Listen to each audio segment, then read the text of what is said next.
And it is time to get started.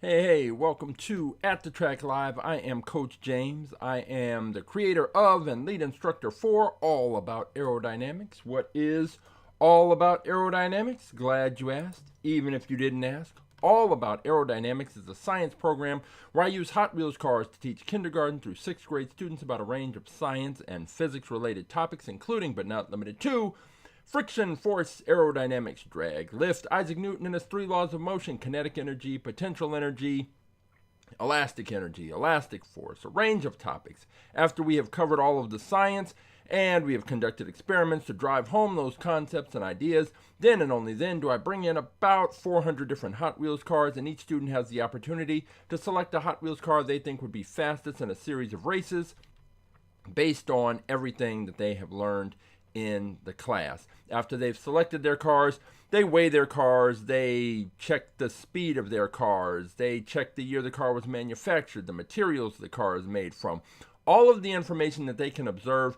They observe that, they document it in a spreadsheet, and then all that's left to do is test the cars. How do they test the cars? Well, they set up a 1/64th scale quarter-mile drag strip and race the cars and observe how their cars perform. Did their cars perform up to or below their expectations? And if they had the opportunity, would they select that same car again, or would they make a different choice based on everything they've learned in the course? At the end, we have fun with Hot Wheels cars and we learn science. What could be better?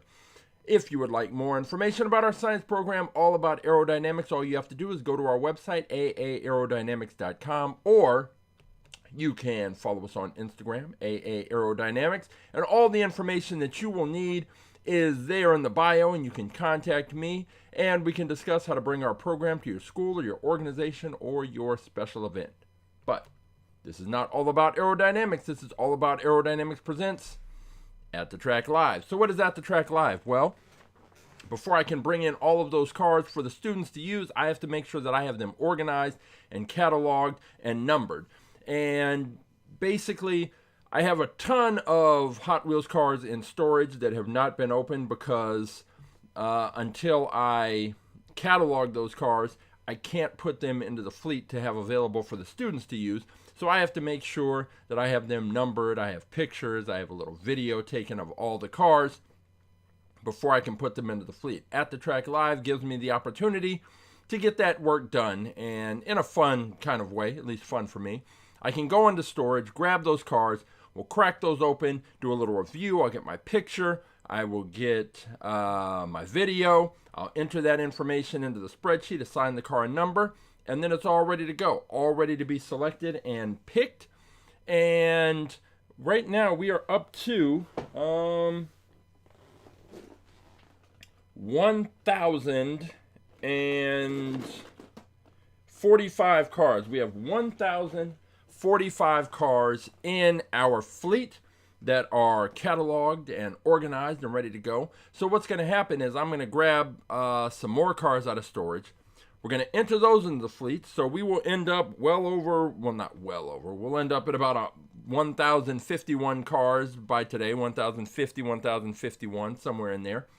And ultimately, we will take those cars to the track and see which one is the fastest. But wait, there's more. You have the opportunity to participate. All you have to do is go to AtTheTrack.live. You're going to have 3 options. One's the Twitch stream link, one's the YouTube stream link. The third link is the most important. That is the one that says choose your car.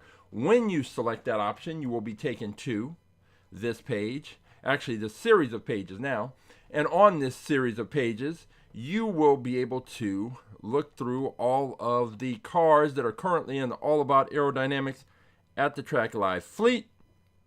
Excuse me, you will be able to click on the cars and see them up close. You can see from the reflection whether it is a metal body on a plastic base, a plastic body on a metal base, and in some cases the cars are metal on metal. This one is a metal body on a plastic base. And all you have to do is scroll through, find the car that you think will be faster than the cars that I introduced today, and take the number of that car and drop it into the chat. When you do that, I will pull that car, and just like that, you will be entered into today's tournament. You will be able to go up against all of the other cars that I introduce. We have a couple of cars that some viewers have picked, and you will, maybe, perhaps, you can find the car that is going to win today's tournament and take on our fastest in fleet car. Our fastest in fleet car is the car that has won the tournament the past, really at this point, probably about past 6 weeks. And that car is, oh wait, actually this is going to come in, this is going to be important later. This one, I'm going to write this number down. This is an old school van, one that I had when I was a kid, and this is number 253. I think it is called the, I had the name there, California Dreamin'. Is that what it was called? Let's see. California Cruisin'.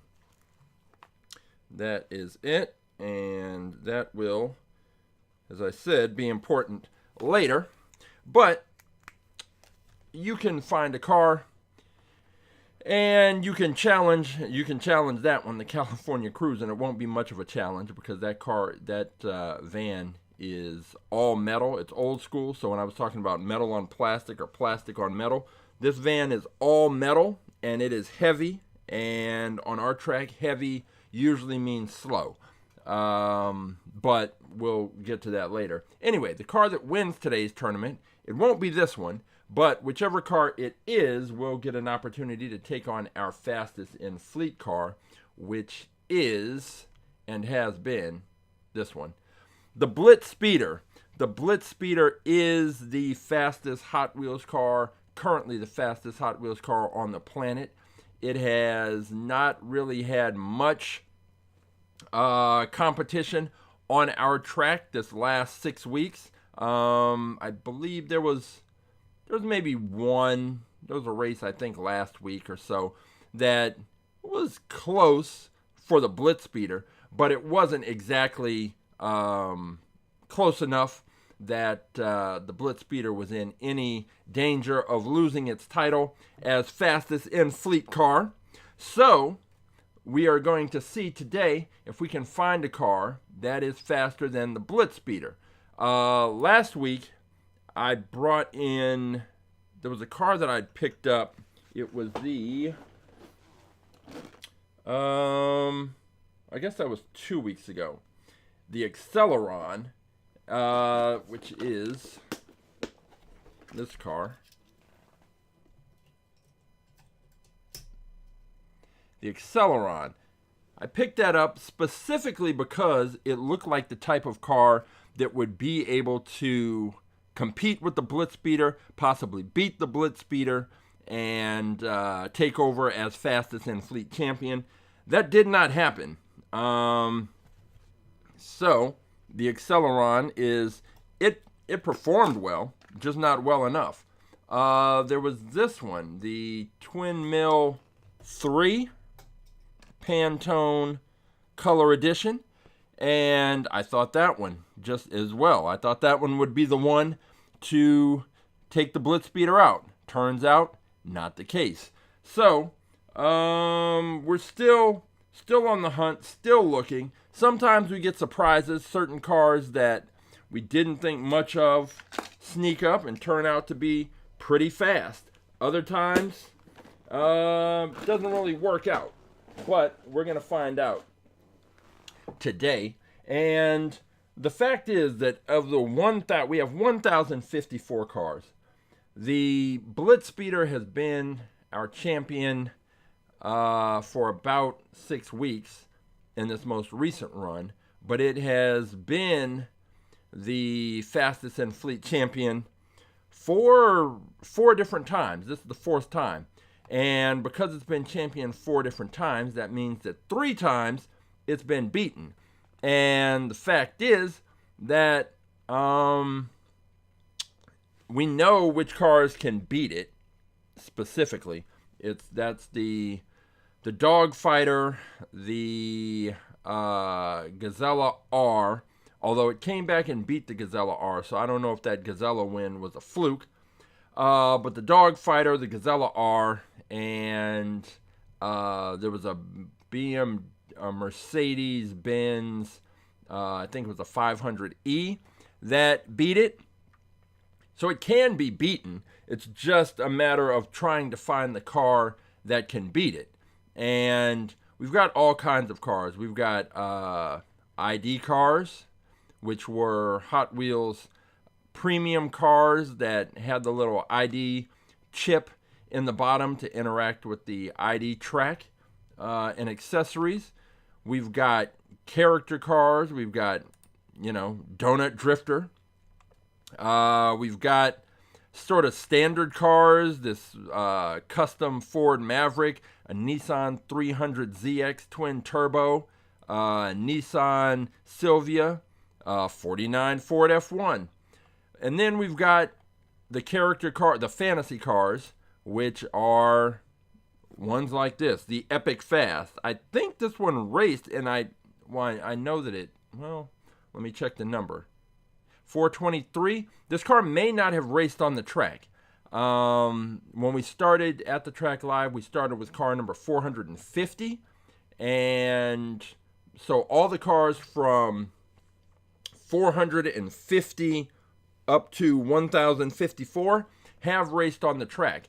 All the cars from number 1 up to 449 have not necessarily raced on the track unless they've been picked by viewers. And this one, I don't think this one has raced. And the thing is with these fantasy cars is it's really hard to tell how they're going to perform, because on Wednesdays we have Wind Tunnel Wednesdays, where we take these cars and put them inside of the Funtech Labs 1/64th scale wind tunnel, otherwise known as the Winsible, and we take a look at their aerodynamic profiles and see specifically how drag is likely to impact these cars when they're racing on the track. And for traditional cars, more standard normal cars, the wind tunnel does give us an idea about what they're likely to face on the track. But with these fantasy cars, the wind tunnel doesn't always help, because there's so many strange curves and parts and additions and lines on these cars that we can't necessarily line them up in the wind tunnel in a way that accounts for all of the strange openings and shapes on these cars. So a lot of times the fantasy cars are really kind of give us the biggest surprises on the track, because they're hard to gauge. Their performance is hard to gauge before we actually get it on the track. It's hard to predict what they're going to do. So there are all types of cars. And let's see some other, there are trucks, but I have a whole box of trucks that are bigger trucks with off-road wheels and tires. And what happens with those is they don't fit into the launch channel on our launcher, and therefore they can't race. So until I can design a launcher with a wider channel for the cars, we have a whole lot of trucks that can't race. But there are also a whole lot of trucks in the fleet as it stands. So like this 52 Chevy it doesn't have off-road wheels, so that essentially makes it fine to race on the track. So any trucks that have sort of standard wheel tire combination setups are fine on the track. It's just the ones, usually with the off-road tires, that kind of stick out beyond the body of the car or the truck. Those are the ones that we tend to have problems with. So, we got this 86 Monte Carlo SS. It's a nice looking car. Some of the traditional cars, sometimes they don't perform as well as the fantasy cars. I think the fantasy car, we've had cars modeled after traditional cars, real cars, win on the track. It's just not often.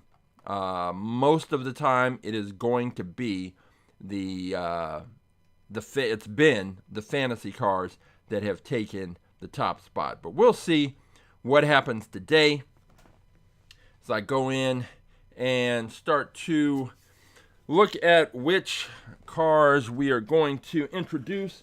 And now what I've noticed is I've been going into the storage bin and coming up with a lot of duplicate cars, and I'm try not to have duplicates in the fleet because there's not really a point unless there is a difference between if they have a different type of wheel.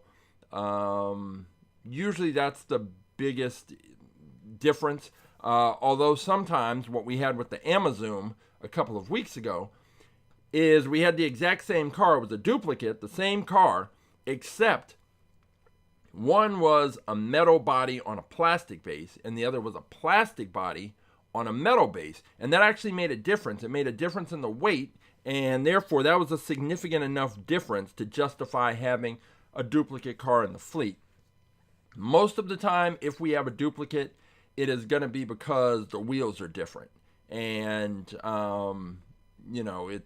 we can determine whether or not that makes a difference when we race those cars on the track. But generally speaking, I don't want to have duplicates because typically the only difference is the color of the car, the stickers and decals on the car, and that's not enough. So cars that are duplicates get thrown into the prize bin, which is a group of cars that I set aside for students to win if they answer questions or win a game or have good citizenship, things like that. So what I've noticed is as I've gone through storage, I'm coming up with more duplicate cars. So I grabbed a bunch out today, and I have a feeling that some of these are going to be duplicates. So we'll just have to keep our fingers crossed and see. So grab the first stack. All right, first one we're looking at is this one, this Ford Escort RS 2000, and I have my spreadsheet up and open, so I'm going to check, see if we have this, the Ford Escort RS 2000 is car number 718, so this is a duplicate. I presume that the wheels are not different on the other version of this. It may be the exact same version, which happens from time to time because I tend to pick and the same kind of cars catch my eye. Let's see, be about 6, what did I say it was? 718. 718 is this one. It is this green version. I like this red version better, but really the wheels aren't significantly different. This one has just slightly different wheels, but when I say different wheels, usually what I mean is there are little disc wheels that sometimes appear on some of these cars, and there are different widths of wheels. So if the wheel width is different, or if they have faster than ever wheels, then that's definitely something worth having a duplicate in the fleet for. So this one is not going to make it, this Ford Escort. That is a prize car. This next one, it's a great looking car. The Mazda 787B. I am very certain we have one of these, and I think it is red. Let's see, Mazda 787B is car number 545. So let's go ahead and check that one out just to be sure. Car number 545. Let's see here. Oh no, it's the exact same one. It's blue. It is this exact same car, so that is already in the fleet. Yeah, I remember this because I don't like the fact that they have two different styles of wheels on this. The back wheels are cool, the front wheels not so much. So I'm not a fan of that. But here we go. This one is another prize car. And this is what I mean. I have a lot of cars in storage, but we might be moving through those pretty quickly because I'm starting to come across a lot more duplicates. So if I run through all those cars in storage, it's gonna be tricky. I'm gonna have to figure something else out as far as grabbing cars to have in the tournament. We'll figure something out. But let's see. Next up, this '84 Mustang SVO, another one that sounds and looks familiar. Hey, rough shot. Just trying to find some cars to put out on the track. Let's see, Mustang, 84 Mustang. Getting into a lot of duplicates. 84 Mustang SVO. Actually, we have two of them. Car 787 and car 1022. So these are duplicates. Let's see, 787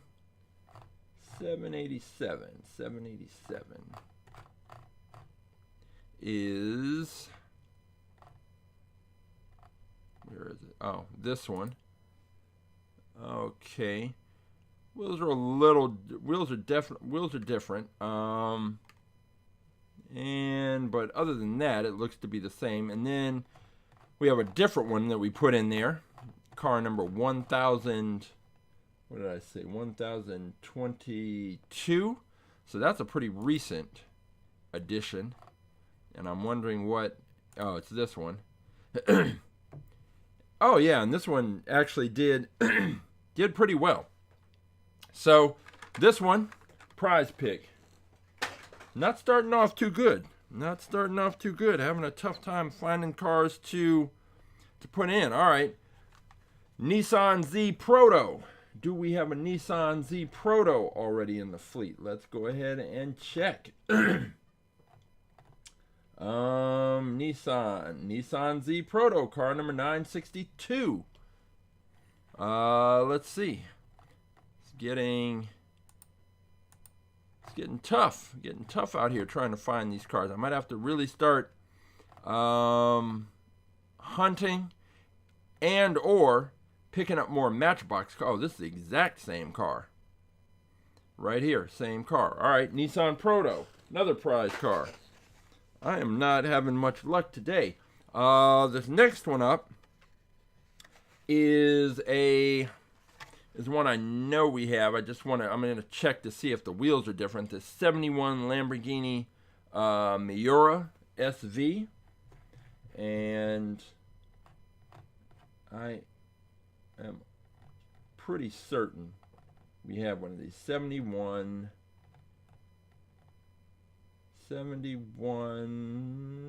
Oh, wait a minute. We don't? Really? 71. Let me check. This doesn't seem right. I'm looking under there. 71. There's nothing. We have a 71 Dodge Demon and a 71 Mustang Funny Car. Let me check 1971 because sometimes that's, yeah, and there it is. Car number 648, the 1971 Lamborghini Miura. So let's see if that one is any different. 648. Here we go. let's see, page 648 is this one. Wait. Is that it? Yeah, this is it. Wheels are definitely different. So, because we need a car, I'm not going to throw every car in the prize bin. You know what? I'm going to say this is just different enough, even though it's not all that different. It is just different enough with the wheels that we are going to put it in. And that's the other thing, is that if there is a difference in the cars, then, and also because this one has the best for track, we talked about this, the best for track designation, and we still haven't found out what that means, and if that actually means something, or if it's just a little marketing gimmick. But since this one does have the best for track, that does differentiate it from that other one. So we're going to put it in the fleet and see what we get. So let's crack open the first car of the day.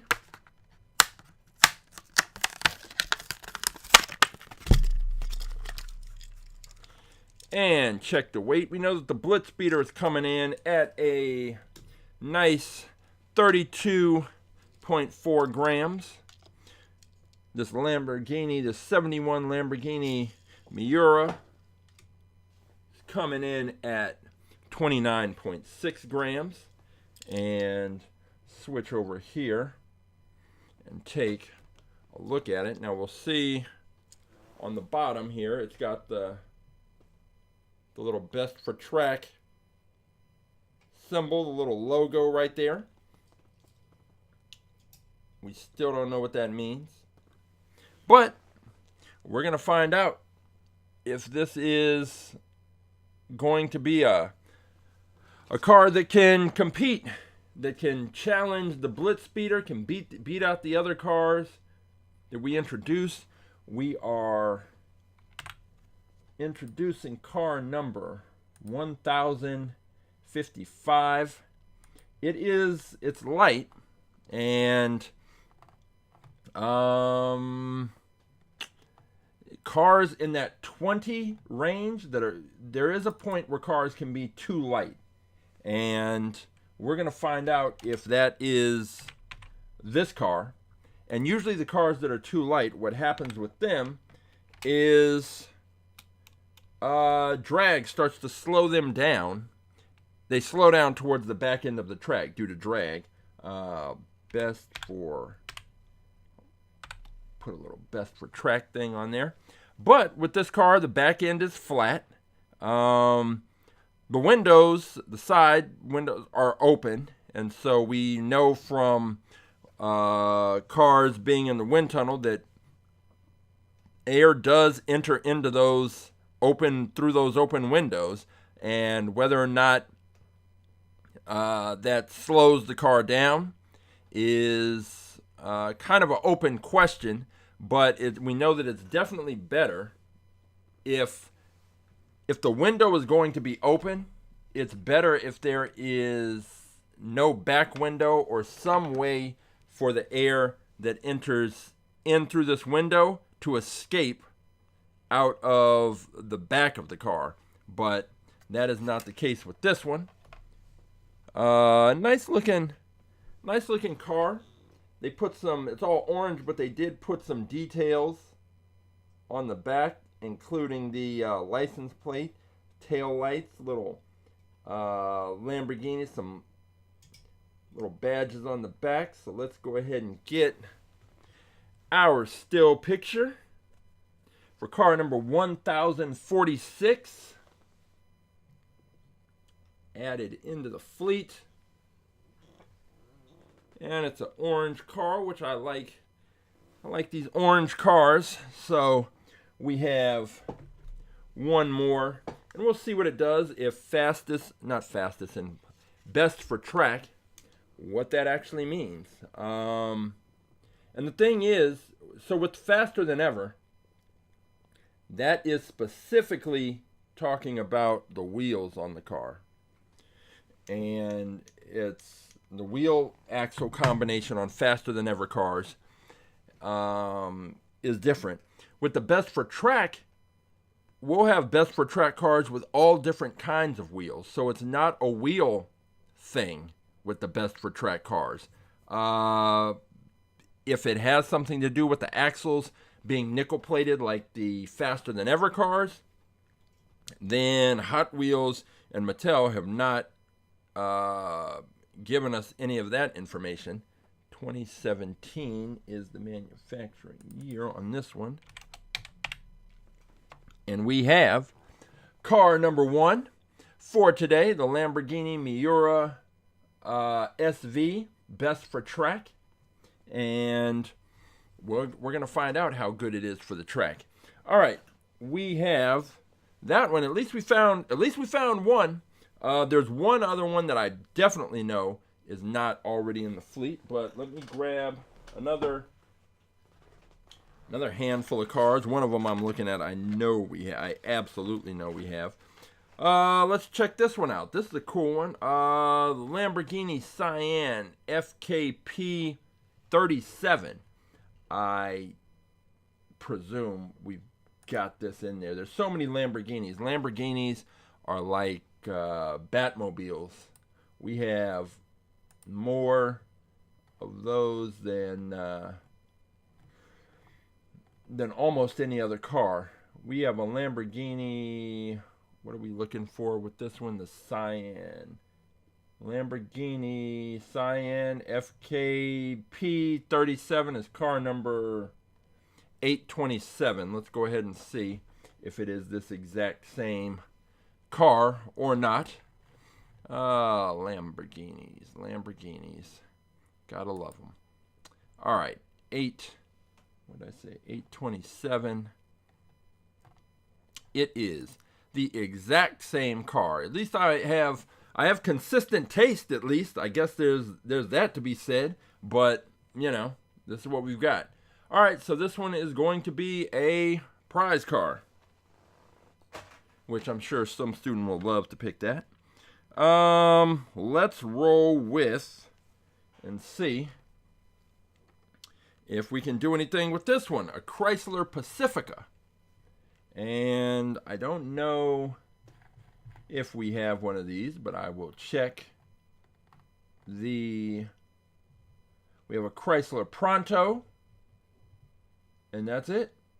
So we now will have a Chrysler Pacifica, and this one is from you can see right there, the Mud Studs line. Off-roading mud surfers built for adventure, which means it's got these off-road tires, and other than the Hot Wheels roll cage, we have not had a car with off-road tires do well, but this may be an exception. So let's crack this open, the Chrysler Pacifica.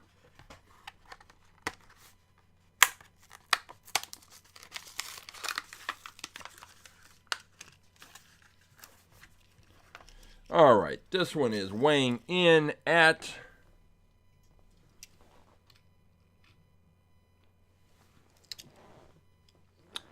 33.5, and I'm trying to see. It's interesting. It's got, I don't know if this is going to show up on camera. Let me give it a shot. This one has, inside there, you can kind of see it a little bit. It's like a little Power Wheels vehicle inside there. It's a little tough to see. Trying to get an angle on it, but can't really see it. But yeah, inside there's a little plastic. Looks like a little Power Wheels vehicle, which is kind of interesting. But yeah, 33.5 grams for the Pacifica. Off-road tires. The weight is good. And, aerodynamically, it's not, I think it will do better than some other cars that we at least one other car that I know will be racing today. I think they have we have another van in the mix, and I guess this one would be more of a minivan than an SUV, but it is the Chrysler Pacifica, and we're going to find out if we can get a second car with these off-road tires to actually do something on the track. That would be special. Car number 1047. 1047 Hot Wheels cars in the fleet, ready to race. And it's going to be a question of how many of the cars that I have remaining in storage are duplicates. Am I coming to the end? Have I reached the limit of new cars to introduce into the fleet? I don't know. But there's always cars. There's always cars. That's the good thing about Hot Wheels. They're going to keep cranking the cars out, even if they are just recolored or rebranded or what have you. So I think it may be time for me to go to the die-cast swap meet that they have out here, and I am gonna have to start digging through the cars, taking my spreadsheet with me and just finding cars, because there's so many Hot Wheels cars out there, and I'll buy loose cars, whatever, as long as the axles are straight, should be good. That light rack right on the top is not going to be helpful, because with this car, if it didn't have this is definitely something that when we put this in the wind tunnel will probably disrupt the airflow. Otherwise, that airflow would come up across this windshield and probably right across this right across the roof, and it would probably be a pretty decent aerodynamic profile and airflow. But when you start getting things that disrupt the airflow, this is probably what we'll see when we put this in the wind tunnel, is the air coming up, and when it hits this, it's going to break away from the body of the car. And what we see with the BlitzSpeeder, is that airflow sticks right along with the body of the car, because as soon as that airflow separates and there's that turbulent air, you get a change in pressure, and it works almost like a vacuum effect, and it goes where the separation occurs, there's lower pressure. At the front of the car, where the air is kind of building up, usually against the grill, there's higher pressure, and air pressure is trying to move from areas of high pressure to areas of low pressure. So that means it's going against the direction, it's going in the opposite direction that the car is trying to move. So that's why it is a problem. When the airflow stays connected to the body of the vehicle, then there is frictional drag with the air, moving along the surface of the car, but that is better to be dealing with than when you have the pressure drag when the airflow breaks away from the body of the car. So we are going to see if this Chrysler Pacifica can hang with the other cars that are going to be introduced into the fleet. So we've got the Chrysler Pacifica. We've got the 71 Lamborghini Miura, which is a best for track car. So we'll see what that means, if that means anything. And all right, let's see here. This one, I'm almost certain, another one that I'm certain we have, and it looks just like this. It's just a matter of whether or not I actually put it in the fleet. First of all, let me see the Chrysler Pacifica. The manufacturing year is 2018. Get that in there. This is the Jaguar I-Pace E Trophy, and it looks very, very familiar. And I think that we are looking at another prize car.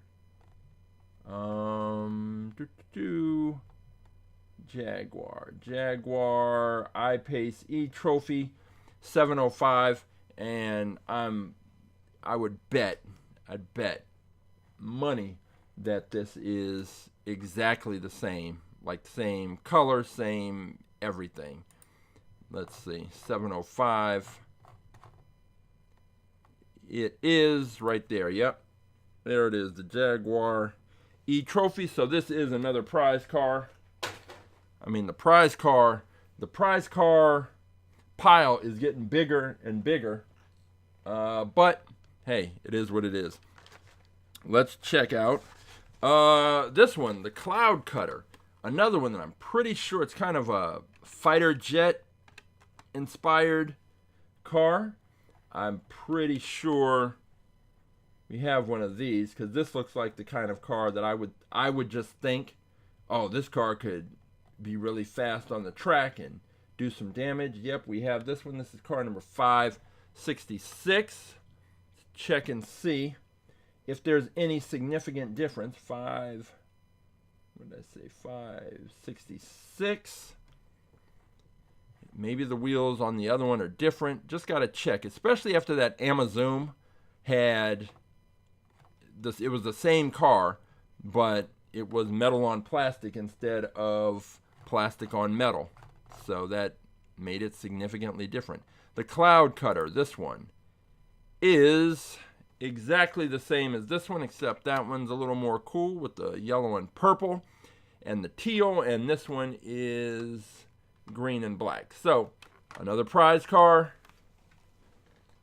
The prize car pile is just stacking and stacking and stacking. Let's see. All right, let's go Matchbox. Usually Matchbox we can get away with something, but I think we just did this one recently. 2021 Koenigsegg Gemera, and I'm gonna check, but this looks familiar because we just did this one. I don't even have to look that far. It's right here. This is the exact same car. So don't even have to crack that one open or take a look. This is another prize car. The prize car bin is big. All right, here's one. It looks like it's got a bit of a gimmick to it, and I'm not a fan of these cars with the gimmicks, so I would have to, do the same thing. This is the Lay-In Lowrider, and what happens is it's got the little tab on the wheel, and when it comes around, it hits the other tab on the engine and makes it rock back and forth. So first, let's see if we've got a Lay-In Lowrider in the fleet. If we do, we do. Wow. All right. 719. And let's go ahead and take a look, see if there's anything that is different about this one. 719. I think I'm going to have to go in now earlier in the week and start checking out to see if these cars are already in the fleet or not. 719, the Lay-In Lowrider right here. And that one's pretty cool. I like that. I like the graphics on it. But yeah, it's the same. It is the same as this one. So, all right. No more Lay-In Lowrider. Another prize car. Maybe there's going to be a student who likes lowriders. If they do, they are in luck. All right, let's go with one that I'm pretty sure we don't have. All right, it's another Matchbox. This is the Volkswagen Beetle Convertible, and 2019. So let me check, because I know that we do have some Beetles in the fleet.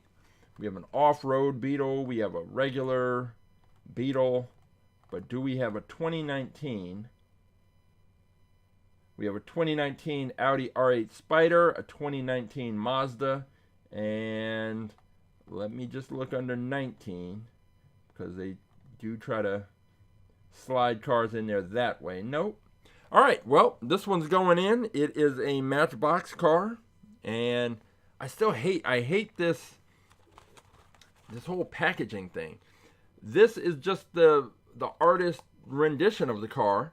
You don't get to see the car. You want to see the cars, and not only is it bad because you don't get to see the car,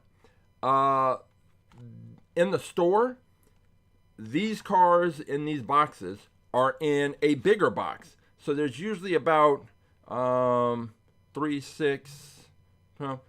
18 cars in a box, and they're all stacked in. So if you want to see what other cars are underneath, you have to take out every single one of these cars. It's a terrible idea. I don't know who at Matchbox thought this is the way to go, but it's not.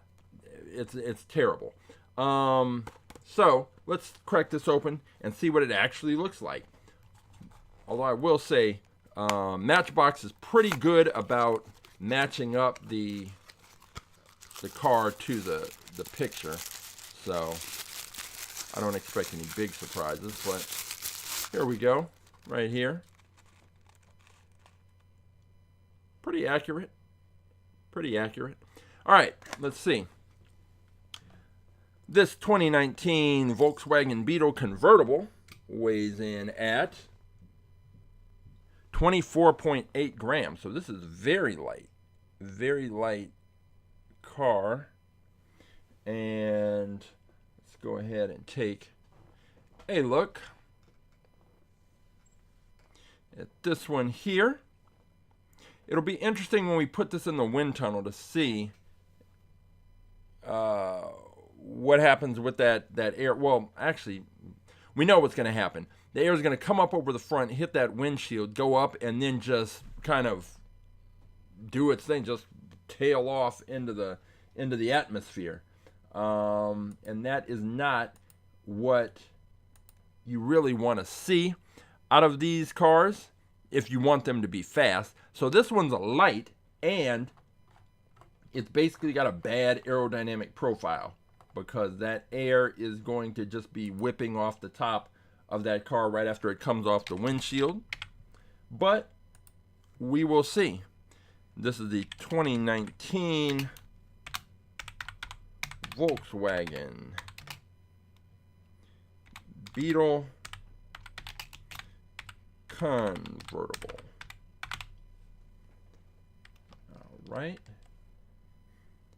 And yeah, the back end is, it's a little rounded, but I don't think that's going to be this car's big problem. I think we can definitely expect this car to just start slowing down toward the back end of the track. As light as it is, I think it should get off to a pretty good start, but I would bet that by halfway down the track, it starts to lose ground to whatever car that it's going up against, and that's just going to be it. Aside from the fact that it's a Matchbox car, and I don't know what Mattel's doing with these Matchbox cars, but whatever it is, they're not fast. Now I will give them credit because they do a great job of some of the things I complain about with the Hot Wheels cars is when they kind of have a lack of detail. And that's never the case with the Matchbox cars. These Matchbox cars, they are putting in the headlights, they are putting in the tail lights, they are putting in all the decals and badges and everything that should be there, and even coming through with a license plate here and there.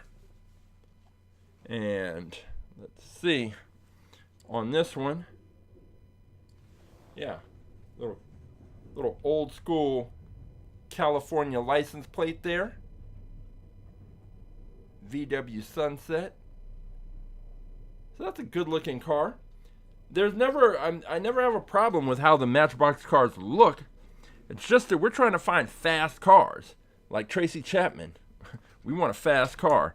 And the Matchbox cars just usually aren't those for whatever reason. All right, so we've got a bunch of prize cars, but we've got the 71 Lamborghini Miura, the Chrysler Pacifica, and the Volkswagen Beetle.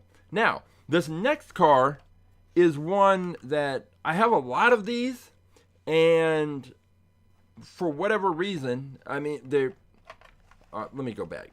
All about aerodynamics. We have one lesson that's about Lego cars, and so Hot Wheels made a bunch of those it's called the bricking series, so like the bricking delivery, and I bought a bunch of those, and part of the lesson is that students get the base bricking delivery car, and then they roll a dice, they get, let's say 7, or they roll 2 dice. Let's say 7 comes up, and then they get 7 random Legos. They have to attach the Legos on there in the most kind of aerodynamically efficient way, and then they race the cars and see how they perform and reconfigure that. So anyway, I bought a ton of those bricking delivery trucks. I probably have at least 50. Then Hot Wheels started coming out with other versions of those Lego car trucks. I have the top of here's the top of one of those bricking delivery vehicles. Don't know where the other part is, but anyway, I have this one, and you can't see it because it's green, but the bricking speed, this was just another of their various Lego style cars, and you can take the pieces off and attach other Legos. It works with Legos, even though I guess since Mattel doesn't have any partnership with Lego, they say, oh, they work with the Mega Bloks. Well, Mega Bloks, Legos, same difference. So let's crack this open and take a look.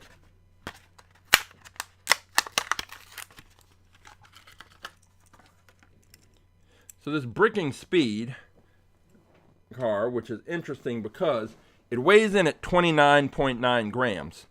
If I take off the Lego parts, it weighs in at 26.3 grams.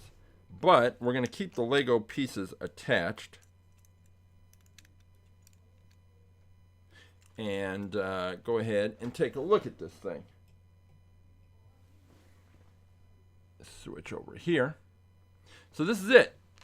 This is the bricking speed. So this part comes off, like the red, that part comes off, this back part, the yellow part comes off, and then because it has these little holes, or these little pegs, you can attach Legos to it.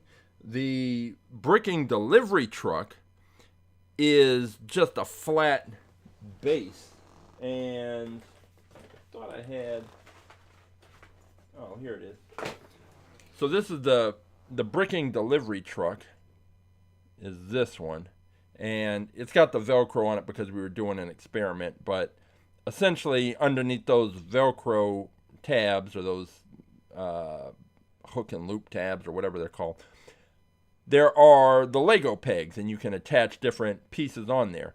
So the bricking speed is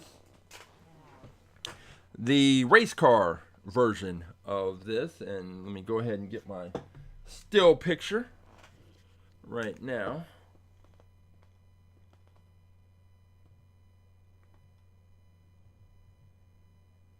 And that looks good. And then we are going to capture video. And this is one that I think will be fast on the track. There is not a lot of, well, I take that back. With the Lego pegs, there is actually a lot to disrupt the airflow. I don't know, what is it about this that makes me think it's fast? I think if we took off that red part, that sort of driver engine thing that's sticking up there, this would probably do a little better. But the back end, that wing, flat, it's going to press right up against the launching block pretty nicely. One thing I'm not enthusiastic about is the fact that the front end is pretty flat. It doesn't come to a point.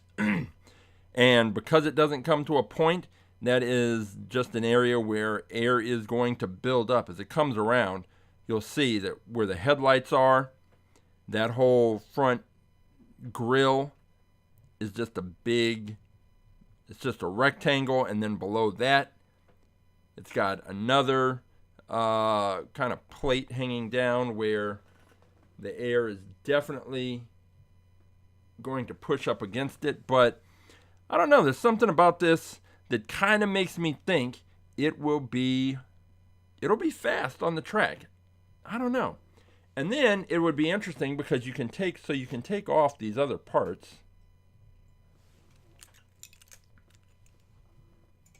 The question is, would it be faster like that?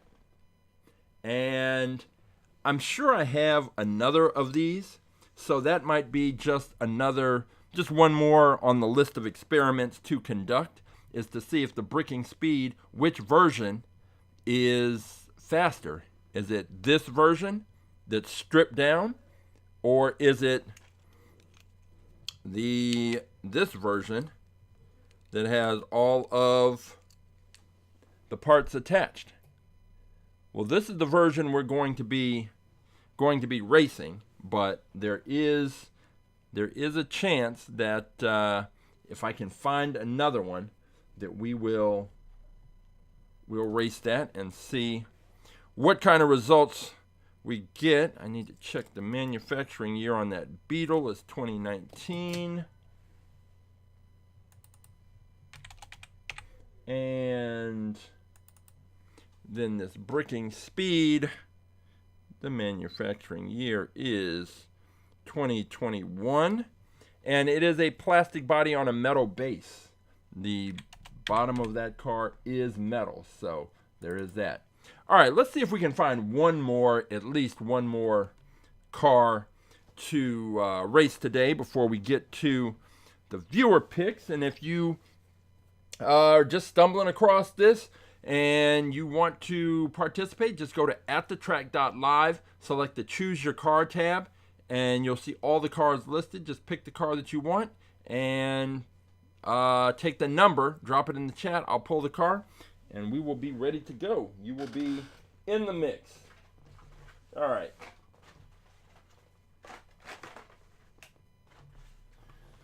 Let's see. We have I think we already did this one as well, the mid-mill. And I seem to remember this one just because of the giant wheels at the back. Mid-mill.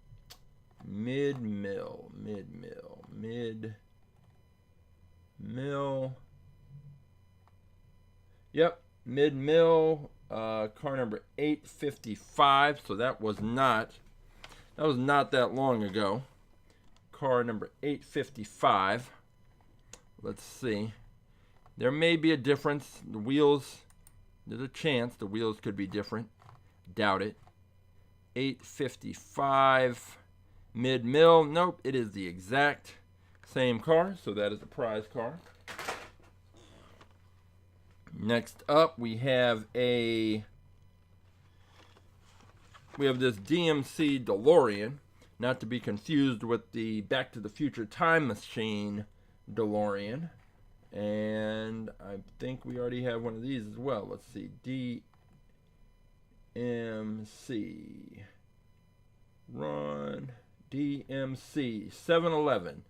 We do have this, and I don't know that it would be. We can check, see if there's any difference. Maybe the wheel combination there's some difference there. DMC, DeLorean 711. And it is this one.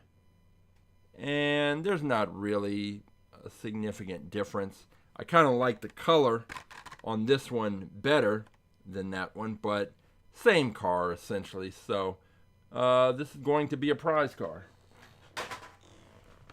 I mean, I'm really cranking through these. We have a Batman Forever Batmobile, and we have so many Batmobiles that we've got to already have this one in there. There's a Dark Knight Batmobile, and not all the Batmobiles are listed. Batman, are you kidding me? We really don't have this one? Oh yeah, we do. Car 728, the Batmobile Batman Forever Edition. That would be this one. So car 728, which is probably going to be on this. Yeah, it's on the same page. And whoop, there it is. Same car. So this is another prize car. I mean, the prize car bin is just getting loaded up. All right, last one we're going to try and throw in here. I'm pretty sure we don't have this one. If we have this one, I don't know what's going on. All right, we're going to go with this one. This is the Mitsubishi Pajero Evolution. Okay, and I pronounced that.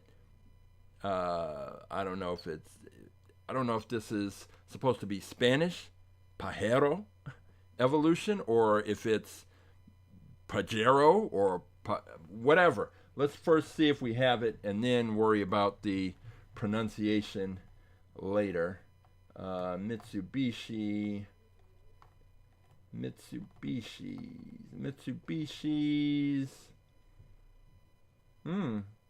Oddly enough, why is there no... I would have thought at least we'd have a Mitsubishi Mirage. There are no Mitsubishis listed, at least not any just under Mitsubishi. Now, if there's some that are like 1982 Mitsubishi whatever, that would be in a different, it'd be listed somewhere else. But basically, there's no Mitsubishi. So this is going to be the first Mitsubishi in the stash. What's it say on the back? Mitsubishi Pajero Evolution. Born in 1997 in Tokyo, Japan, designer Mitsubishi take to the streets in this road-legal racing-inspired version of the 12-time Dakar Rally Champion, featuring a hood scoop, fin-like rear spoilers, and a 3.5-liter 24-valve V6 engine. Okay, so let's crack this open and introduce our first Mitsubishi, which is interesting. This one's also from the Mud Studs series, but it doesn't have off-road tires. It has regular tires, so kind of interesting there.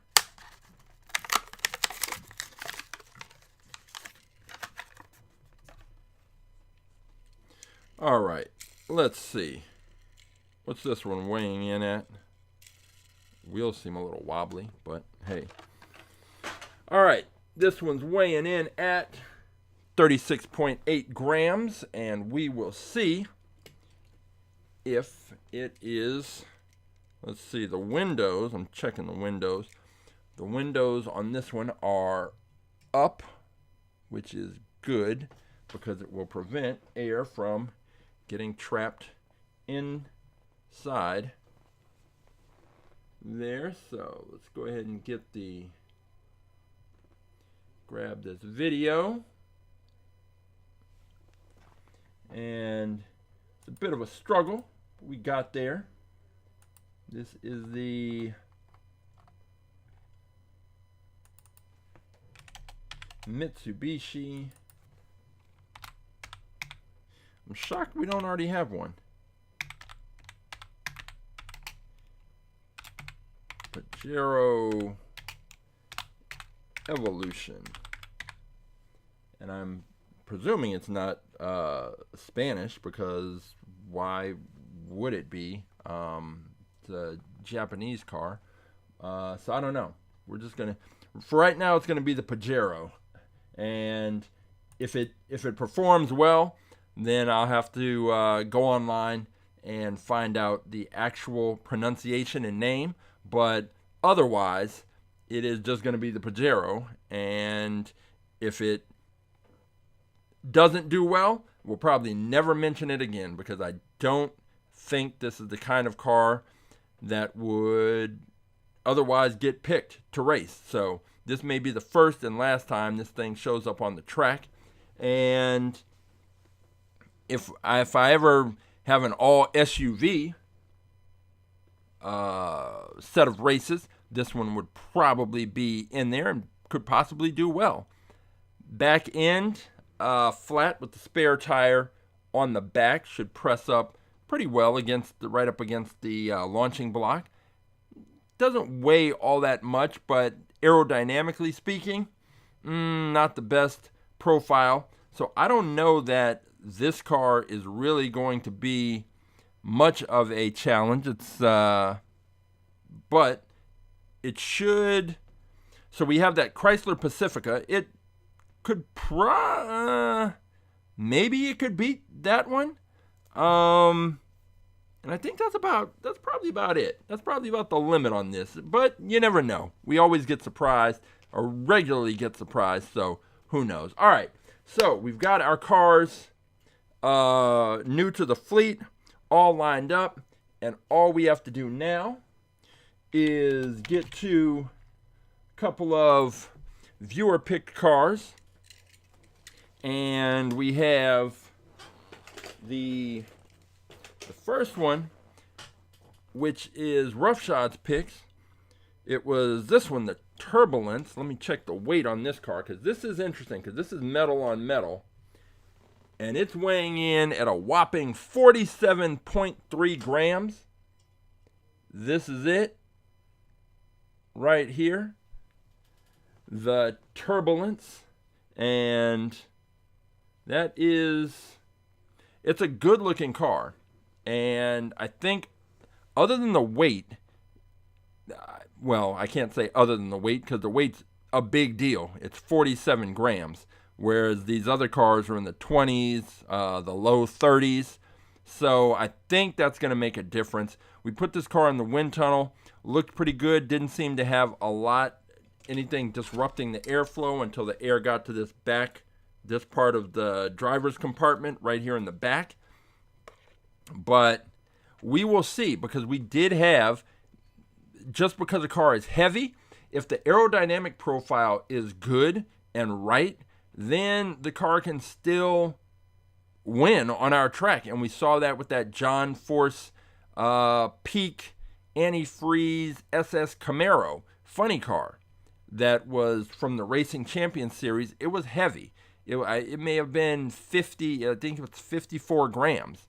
But it was beating cars that were in the 30s because it had a better aerodynamic profile. So we'll see with this Turbulence. If that's the case, I think that weight is going to be an issue, but we'll see. We'll see. And then the other car that was selected, and a couple of things. I don't know that I took, first thing, I don't know that I took a still picture of this one. So let me get that out of the way. Make sure this Mitsubishi gets its one moment in the spotlight, because, as I said, I don't expect that this will ever be picked again. So this may be the one and only time to see it on the track. And there it is.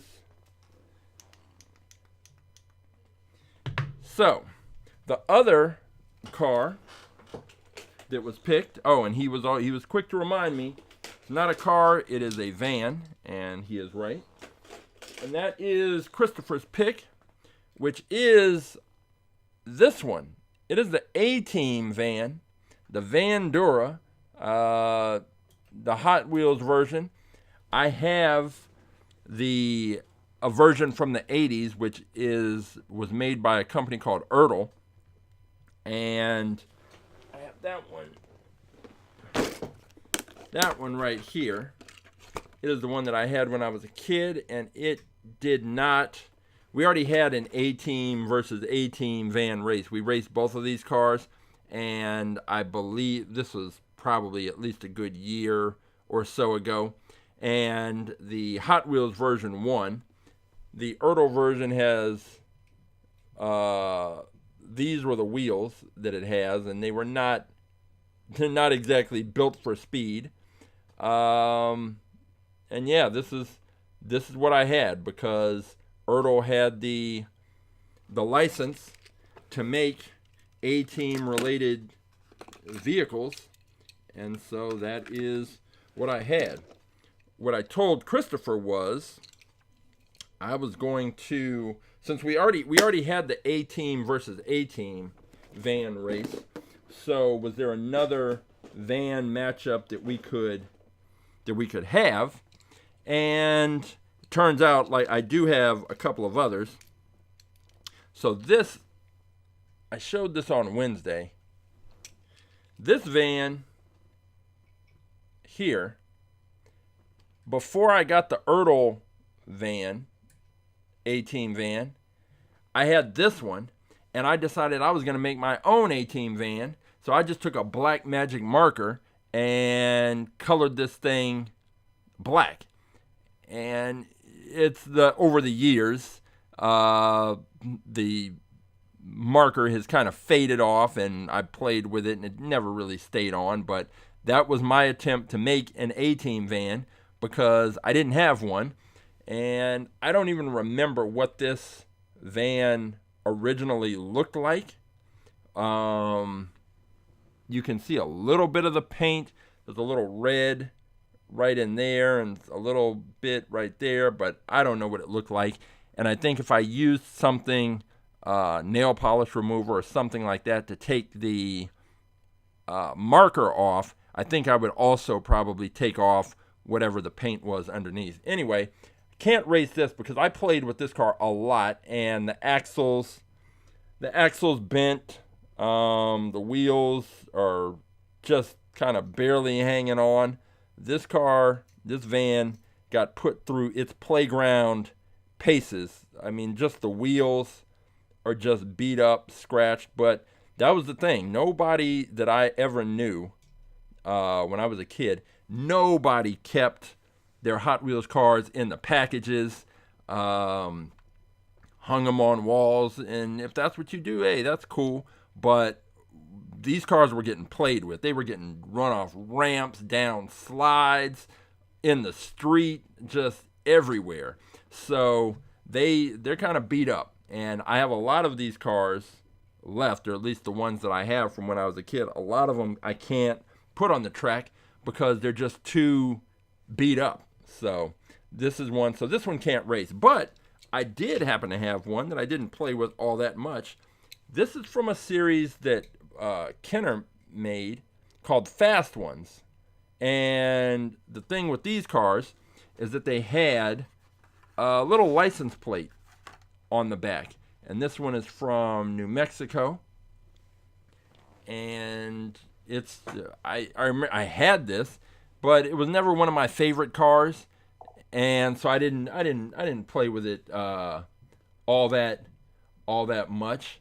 So, you know, it was what it was, and so that's why it's in such good condition, because it was not one of my favorites.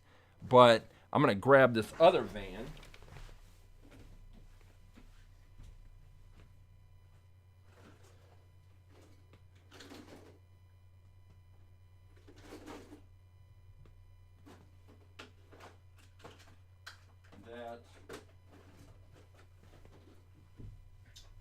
This is one that I mentioned earlier. They tried the Goo Gone. I have some of that. Yeah, it might take it off. I mean, I was pretty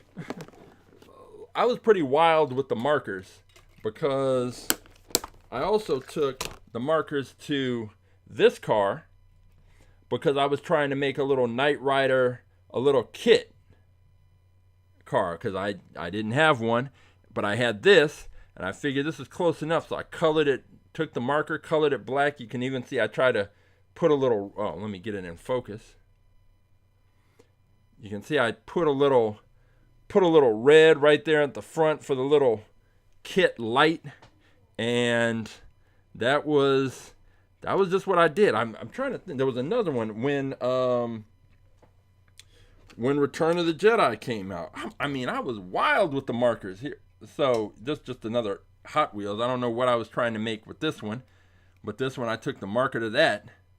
But I remember when Return of the Jedi came out, and Luke Skywalker was in the black outfit, and I didn't have that Luke Skywalker. What I had was the one from Empire Strikes Back, where he's in the tan fatigues. Well, after I saw Return of the Jedi, I wanted the one in black. So I took the magic marker to that Luke Skywalker and colored his tan fatigues black. And so that was that. But anyway, with this one, this is the other van that's in the fleet, and it's very heavy. So the A-Team van is weighing in at 53 grams. So that's very heavy. And it would be the heaviest car. The Fast Ones van is weighing in at 47 grams. So that's pretty heavy. This one, this California Cruisin van, is weighing in at 68.8 grams. This is metal on metal on metal. This is by far the heaviest car that we have raced on the track. So we're gonna have this van showdown. We're gonna have the Turbulence. We're gonna have those other 5 cars. And what we are about to see when we hit this track is we are going to, let me go back here. We are going to see our 3-track view. Cars are going 3-camera track view. Cars are going to start at the top of the screen on the left in the launcher. I'm going to give a countdown, 3, 2, 1, race. I'm going to hit the switch. They are going to fire out.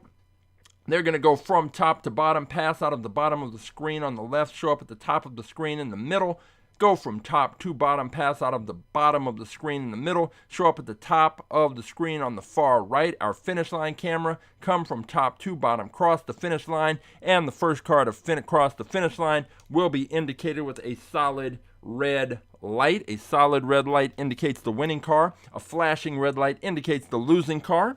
And the races are best 2 out of 3. So after the first race, the cars will switch sides and we will go again. First car to take 2 races is the winner and moves on in the tournament. If a car crashes and leaves the track, that car is disqualified. Oh, I'm sorry, no. If a car crashes and leaves the track, we just restart the race. If a car crashes and leaves the track twice in a row, then we will disqualify that car, because the car that crashes twice consecutively, there's some problem with the car that's not going to be resolved by just rerunning the race. If a car crashes but doesn't leave the track, that car just has bad luck and it is going to lose that race. So that is that. We are going to take these cars. We're going to head to the track. We're going to see which car comes out on top and which car is going to be challenging the BlitzSpeeder for fastest in fleet track supremacy. And I will see you in 30 seconds.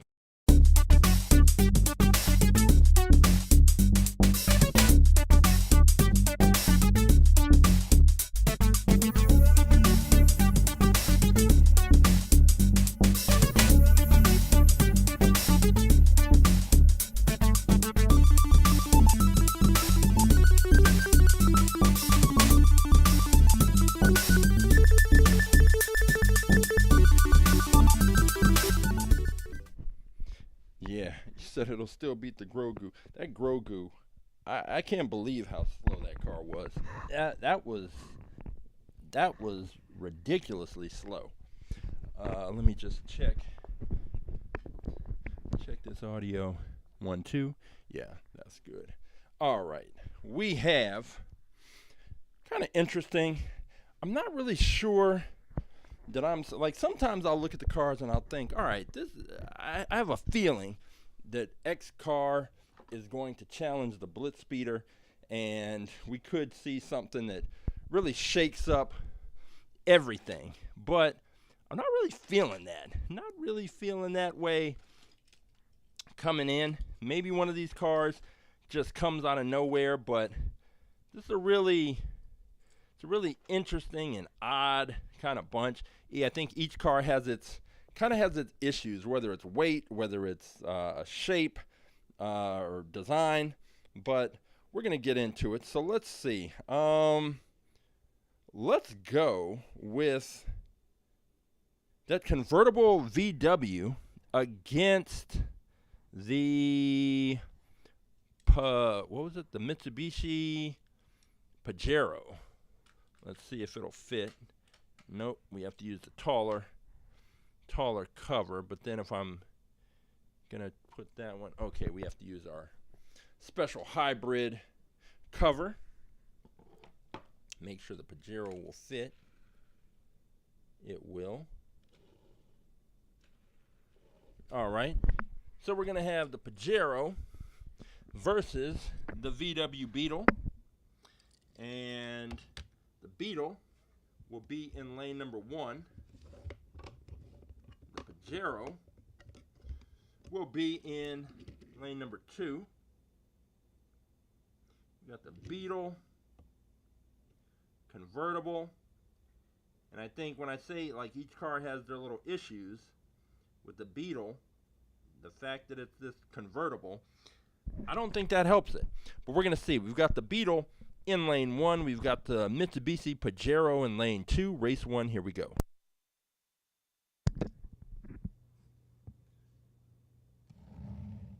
Three, two, one, race. And the Volkswagen Beetle crashes, leaves the track, so we'll just reset that race. The Mitsubishi Pajero made it down. It kind of rumbled and stumbled. I didn't really watch the that performance because I was too busy watching the Volkswagen fly through the air. So we will see if we'll be able to get a better look at this, see how it goes. All right, let's line these up again, see if this Beetle can stay on the track. It's being given every opportunity. Let's see here. All right. Can we get it lined up? It is not. The Mitsubishi is not wanting to stay in place. The Beetle is all lined up. All right, here we go. Race number 1. We've got the Beetle in lane 1. We've got the Mitsubishi in lane 2. Race 1. Here we go. 3, 2, 1, race. All right, the Beetle bounced around a lot, stayed on the track, still lost the race, but that was the kind of I don't know. That was an interesting race because both of these cars, the Mitsubishi, I'm not going to say it was fast. It was faster than the Beetle, but it just, I don't know. You can tell. It's kind of hard to see on the video because I go back and watch the video, and some of the kind of little nuances and things that you can see when I'm looking at the cars in person. It's harder to see on the video, but the Volkswagen was kind of wobbling down the track. The Mitsubishi, same thing, but just not as bad. But it just wasn't a smooth. It wasn't a smooth trip down the track for either car. But hey, they made it, so that is a plus. Grogu still remains the only car without rubber wheels that has not crossed the finish line. So here we go. Race number 2, we've got the Volkswagen in lane 2. We have the Mitsubishi in lane 1. Race 2, here we go. 3, 2, 1, race. This time it is the Mitsubishi slamming into the barrier, flying up in the air, hitting this metal pole, and then bouncing back to the other side of the track. I heard a little, that's a first for that. Usually the cars will hit the wooden barrier, and then they will fly up and fly off the track. This one actually hit this barrier, flew up, hit this pole, and then went to the other side. I don't see any damage on the car that suggests it didn't take any paint off, which is good. So we'll line these right back up and see. These are two wild cars. I will give them that. Entertaining on the racetrack for sure. All right, we have the Volkswagen Beetle. We have the, it's always one of these cars, doesn't want to stay in place. All right, we've got the Beetle, come on. Line up, this is race number, come on, this Beetle will not stay in place. This is gonna be race number 2. The Mitsubishi is already up. Really, this Beetle, come on. This Beetle's a lot more trouble than it seems to be worth. Come on. I can't get it to stay. There we go, finally. All right. We have the Beetle in lane 2. We have the Mitsubishi in lane 1. Race number 2, here we go.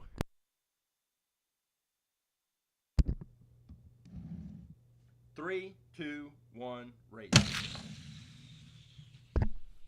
Okay, now from that race, I would say that Mitsubishi's fast. That was a good, solid performance. Not all the wobbling around that happened with the first one.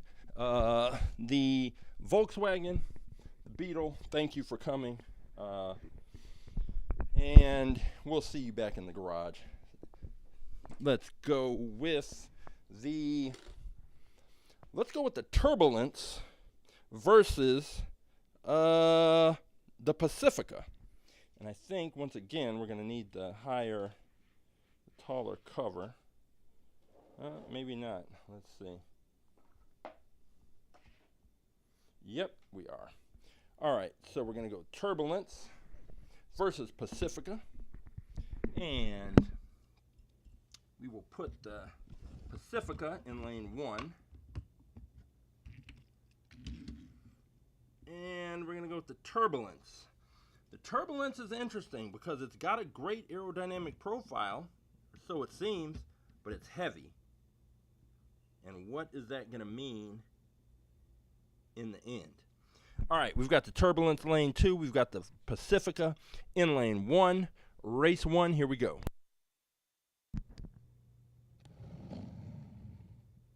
Three, 2, 1, race. Woo.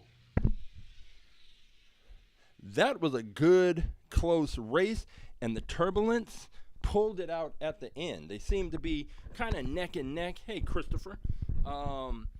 They seemed to be pretty close, neck and neck, and then the Pacifica started to slow down toward the end, and ultimately, man, the Turbulence. This is the thing. Drag is important. I mean, I know I say it all the time, but it is the most important factor and force that is impacting these cars. So the Turbulence weighs more, which accounts for, you know, why the race was probably even as close as it was. But the fact that it had a better aerodynamic profile meant that it could maintain more of its speed, and therefore it could pull it out at the end. All right, we've switched lanes. We've got the Pacifica in lane 2. We have the Turbulence in lane 1. Race number 2, here we go. 3, 2, 1, race. Same situation. Pacifica kind of had, it was close, and the Pacifica had a lead about halfway down the track, and then it started to slow, and the Turbulence came through and beat it out. So there you go. We have the Turbulence proving once again that the weight of the car is an issue, but it can be, you can make up for some of the weight differences, especially if you have a heavier car. You can make up for that if your aerodynamic profile is good, and this one has a good one. So, all right, let's go with the Lamborghini Miura versus the bricking speed. This should be interesting.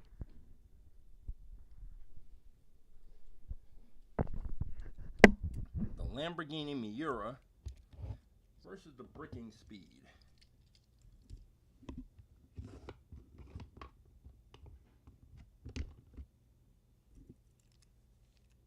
And the bricking speed, with all its Lego attachments, is in lane 1. And we have the Lamborghini in lane 2. Race number 1. Here we go.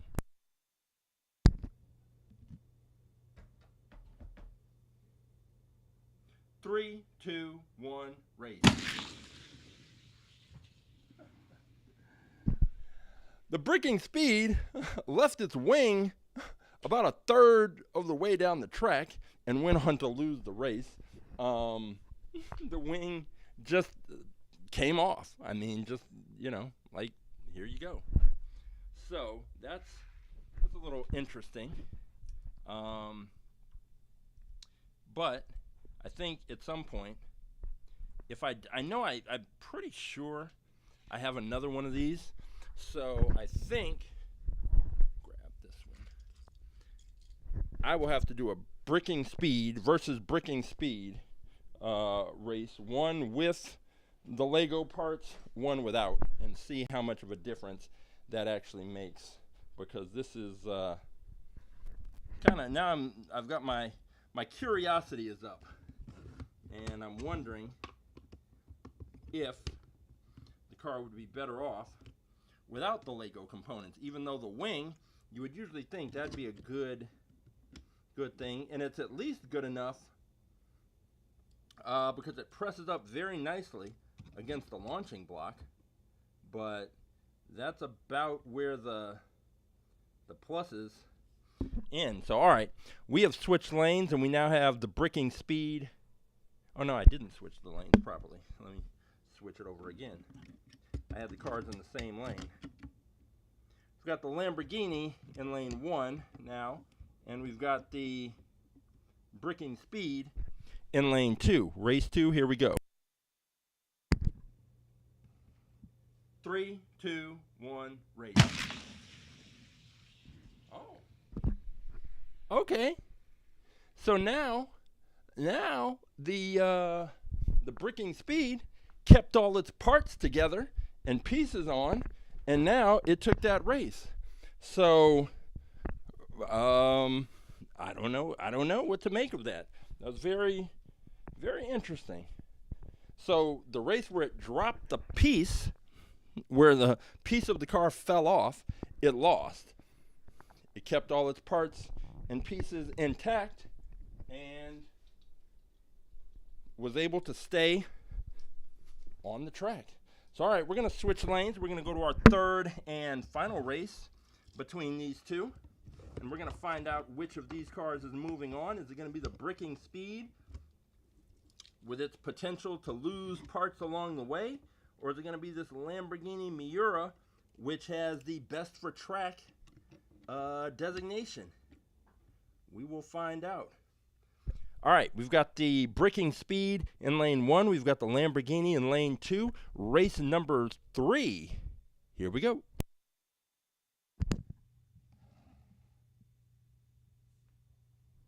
3, 2, 1, race.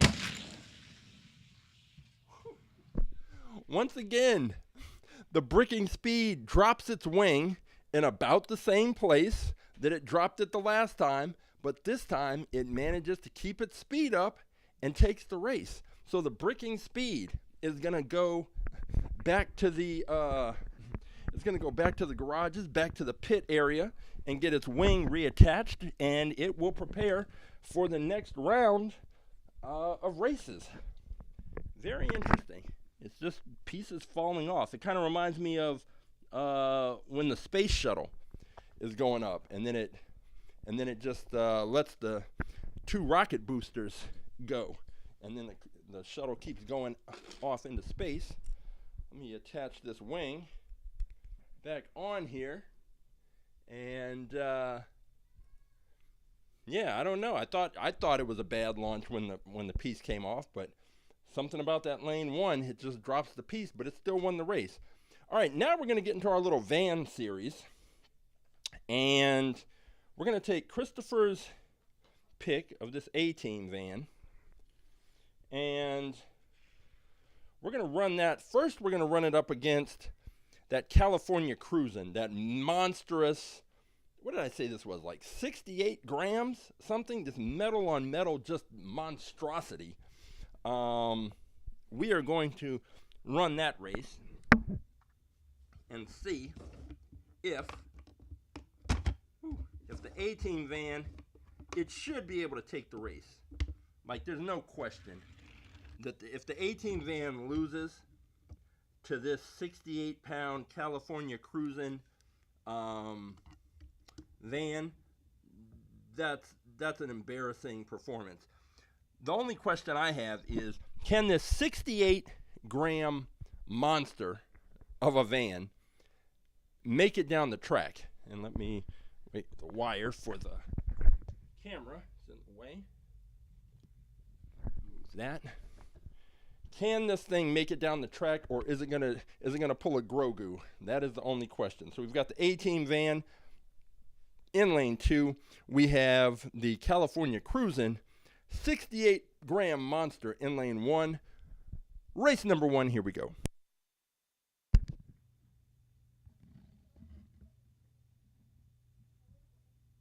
Three, 2, 1. Oh, there they go. Are you kidding me? So I hit the switch a little prematurely, but you can see from the solid red light, the California Cruisin, the 68-gram behemoth, took that race. That is, I mean, one, those things were moving slow. That was arguably the slowest race that I've seen in a while, where both cars actually crossed the finish line.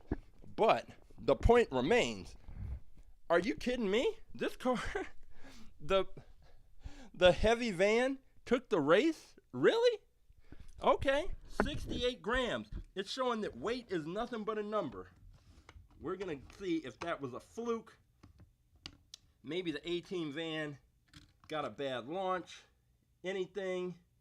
I don't know. Maybe BA let Murdoch drive. I don't know what the case is, but we're going to find out if this is going to happen again. We've got the A-Team van in lane 1. We have the California Cruisin in lane 2. Race number 2. Here we go.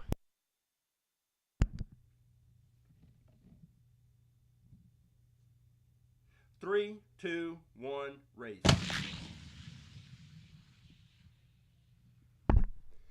That was close. That was close. BA put his foot down, and the A-Team van crossed the finish line first, but that was still extremely close. Like, so close that it makes me wonder what's going on with this A-Team van. Because it easily could have lost. So now we're going to go to a third and final race and have these cars switch lanes and find out if we are going to see the California Cruisin take this win. All right. We have the A-Team van in lane 2. We have the California Cruisin in lane 1. Can this California Cruisin pull off what I would have considered a huge upset and bring it home for the big boys? We'll see. Race 3, California Cruisin lane 1, A-Team van lane 2. Race 3, here we go. 3, 2, 1, race. Wow. For two slow vehicles, that was a great race, and the solid red light shows it. California Cruisin takes it away for the heavyweights, for the super heavyweights. This is wow. Okay. This is that I'm shocked by that. There's no way I thought that the California Cruisin was gonna take a race from this A-Team van. I didn't expect the A-Team van to win, but man, are you kidding? All right, here we go now. We're gonna see if the California Cruisin can keep it up against the Fast Ones. Again, Fast Ones was a line of cars made by Kenner back in the day, and their big thing was the license plates. I don't know that speed was in the cards for these cars, but we're going to find out because I've never raced this car on the track ever. So we have the California Cruisin, this monster, super heavyweight, in lane 1 against the Fast Ones van in lane 2. Race 1, here we go. 3, 2, 1, race. Oh, the Fast Ones. Fast Ones was out. Fast Ones was not playing games. It was not doing whatever the A-Team van was doing. The Fast Ones was like, I'm living up to my namesake. I am not going to let down Kenner. I am the first Fast Ones car to represent on this track, and it put on a show. Blew the absolute doors and everything off of the California Cruisin, which is exactly what I expected to happen in that previous race. I thought we were definitely in the van showdown. It was going to be A-Team van versus this Fast Ones truck or van. But here we are. Race number 2. Fast Ones van, lane 1. California Cruisin, lane 2. Here we go. 3, 2, 1, race. California Cruisin gets smoked. Big boy ran out of gas, and the Fast Ones came in, and yes, it's Fast Ones, but it doesn't look very. It beat the California Cruisin, which is a humongous car, van, and but it wasn't moving very quickly. It's going to get destroyed by any of these others. So we're down to the Fast Ones van, the Mitsubishi Pajero, the Bricking Speed, and Roughshods Turbulence. Let's go with let's go Bricking Speed and the Mitsubishi. See what those two have got. These have been some interesting races. They haven't been necessarily the fastest races, but they've all been pretty interesting. Pretty interesting.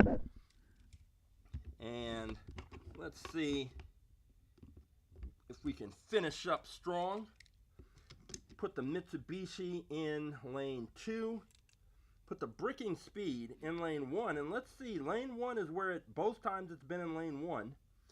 One time it lost, one time it won, but both times it's lost its wing. So let's see if that's a trend that continues and what happens next. So Bricking Speed lane 1, Mitsubishi in lane 2, race 1. Here we go.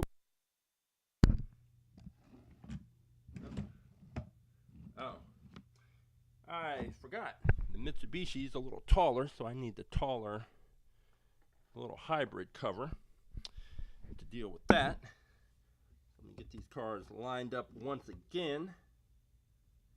Mitsubishi lane 2 and the bricking speed lane 1, race 1. Here we go. 3, 2, 1, race. Same thing. I don't know what it is about lane 1, but the bricking speed lost its wing once again, but it also lost the race. That Mitsubishi is moving. I'll give it credit for that. It is definitely moving down the track. Is it going to be fast enough to take out these other cars? Maybe. It just might be. We're going to find out. Flip this cover around, reattach the wing to the bricking speed, and get them lined up once again. Mitsubishi in lane 1 and the bricking speed in lane 2. Still not sure why in lane 1 the wing falls off every time. Anyway, here we go, race number 2.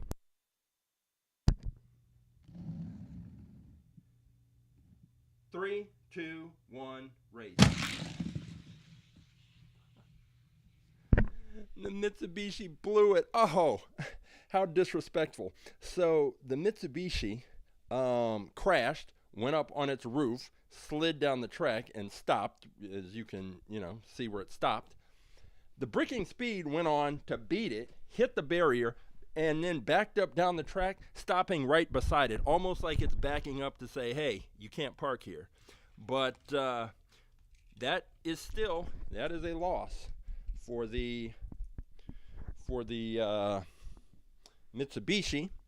And we are going to say, we're going to move on to this third and final race. And it's hard to say it seems that if the Mitsubishi can just stay on the track, then it'll be good. One thing to note, the bricking speed did not lose its wing. So in lane 2, it does not lose its wing. In lane 1, it loses its wing every time. So I'm not sure what that's about. But hope it doesn't happen this time. And we've got the Mitsubishi in lane 2, bricking speed lane 1, race 3. Here we go. 3, 2, 1, race.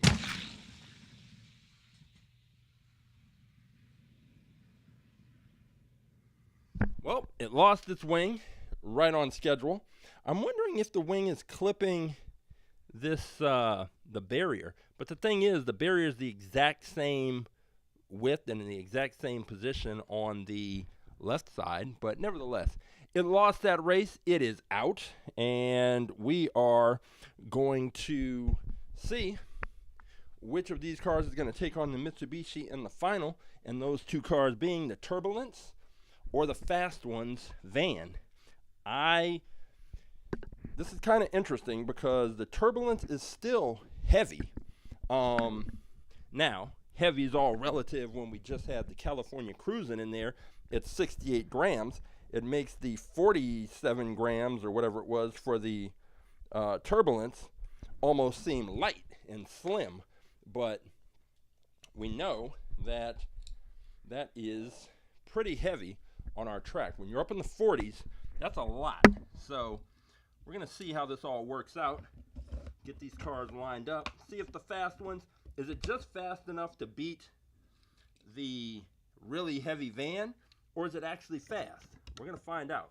The Turbulence had a situation where it was losing a race halfway through, but because of its aerodynamic profile, it was able to maintain more of its speed, pull it out at the end. So that's good. That's a positive.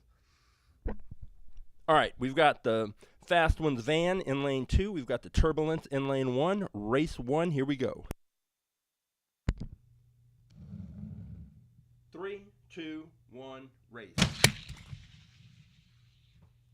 And the Fast Ones van clips the barrier, flies over the side, and didn't get very far, but it is here. We will line these two cars up again and see. The Turbulence went down with no problem, but we've got to have a race. Let me go grab the Turbulence and see. All right. So we've got the Turbulence lining up one more time in lane 1. And that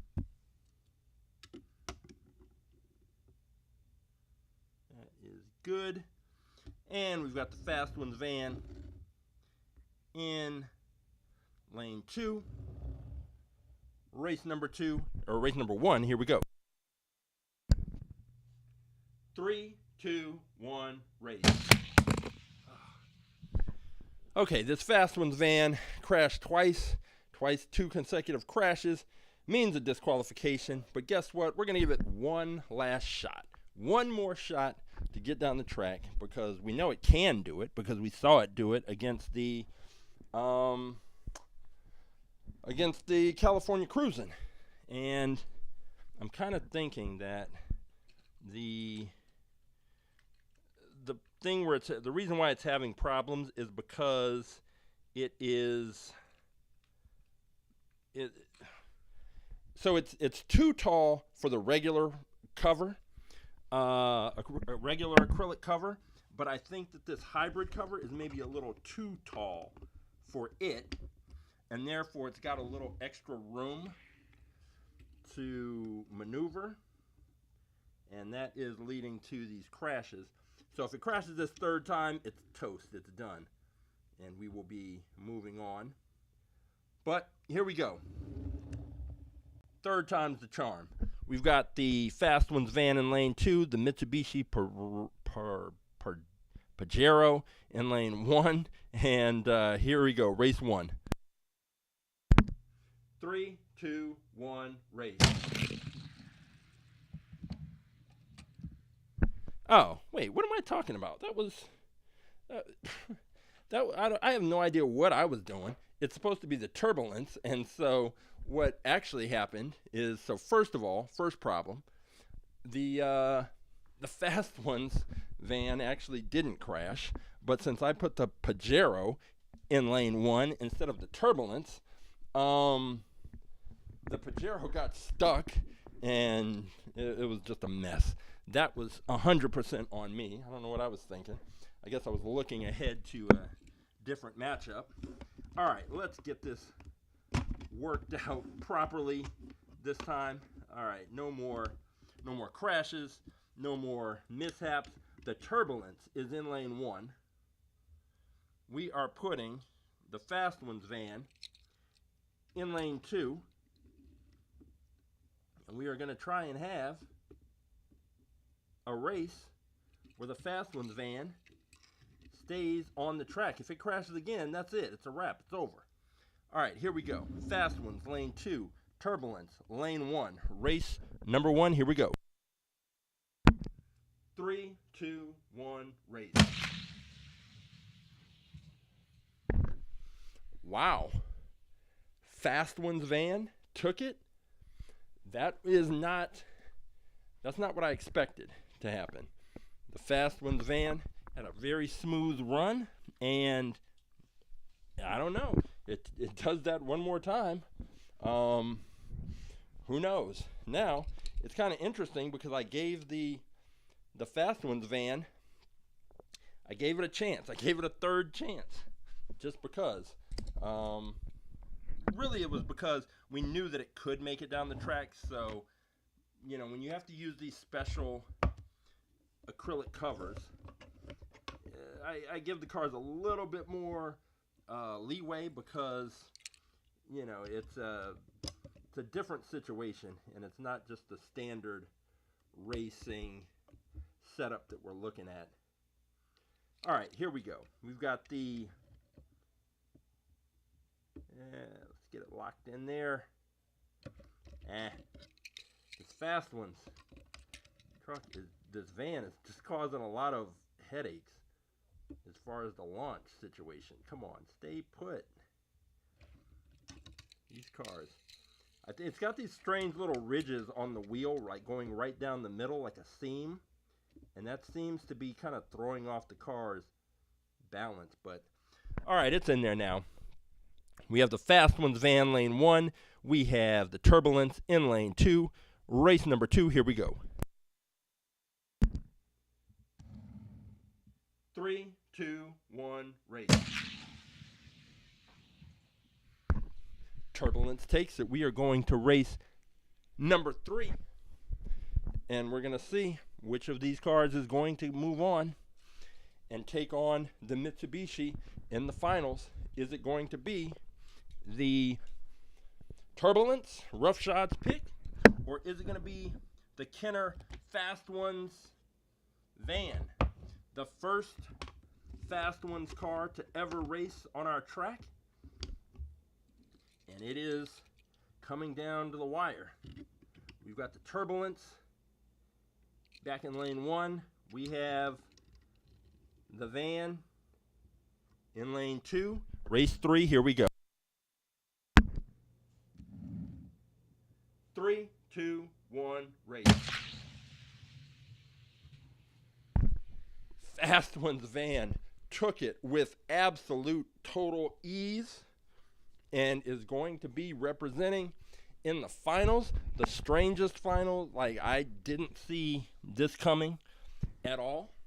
It is going to be the Fast Ones van against the Mitsubishi. And interesting is it's gonna be a first either way, because we apparently don't have any other Mitsubishis in the fleet. So there's that. And the Fast Ones has never raced on the track. So we're either going to have our first Mitsubishi or our first Fast Ones in the winner's circle at the end. So let's get these two lined up. This van in lane 2. The Mitsubishi in lane 1. If it will stay put, which it is not trying to do. And come on, stay put. These cars. Alright. This van. Alright, we've got the Fast Ones van in lane 2 representing the New Mexico. And we've got the Mitsubishi Pajero in lane 1. Race 1, here we go.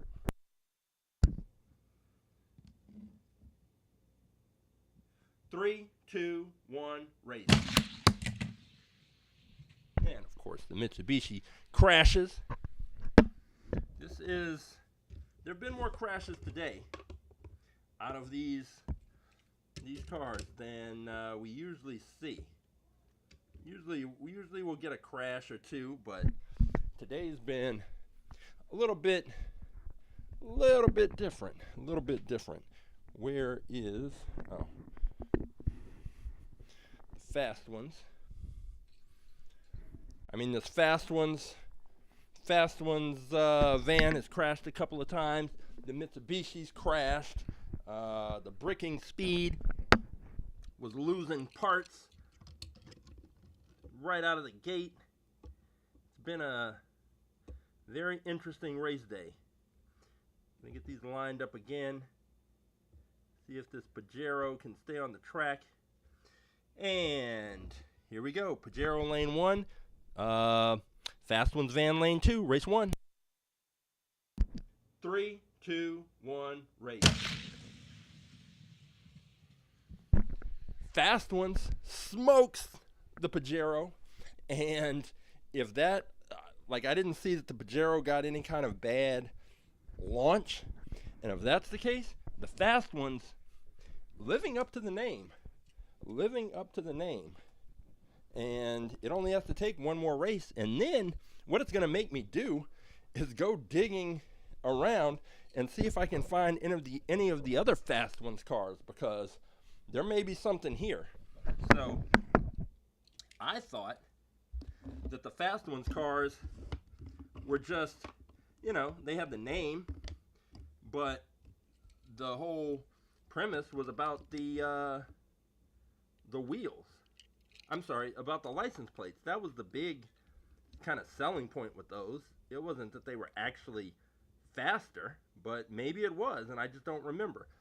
We've got it lined up. Fast Ones van, lane 1. Mitsubishi Pajero, lane 2. Race number 2. Here we go.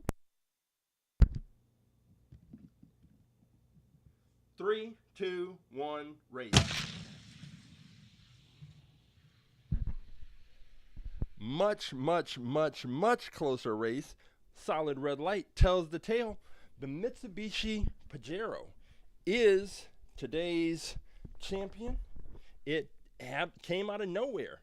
And, I'm sorry, not the Mitsubishi Pajero. The Fast Ones van, rather, is today's champion.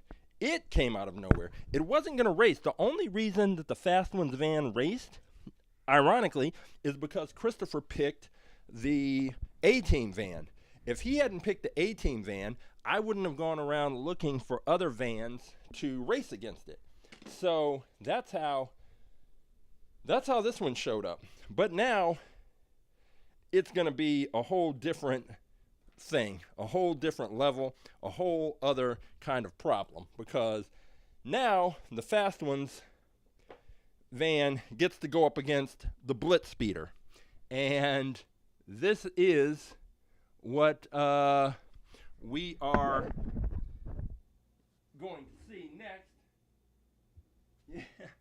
Yeah, that A-Team van, if that marker van, if the wheels weren't all busted up and the axles weren't bent, I would be kind of curious to see if the A-Team van could even beat that one, because that was a poor performance.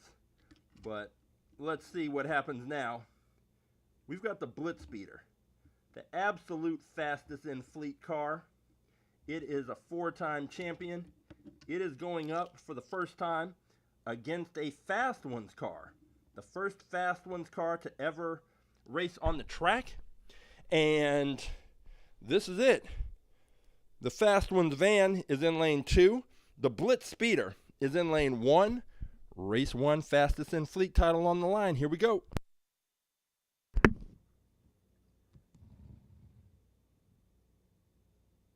Three, two, one, race.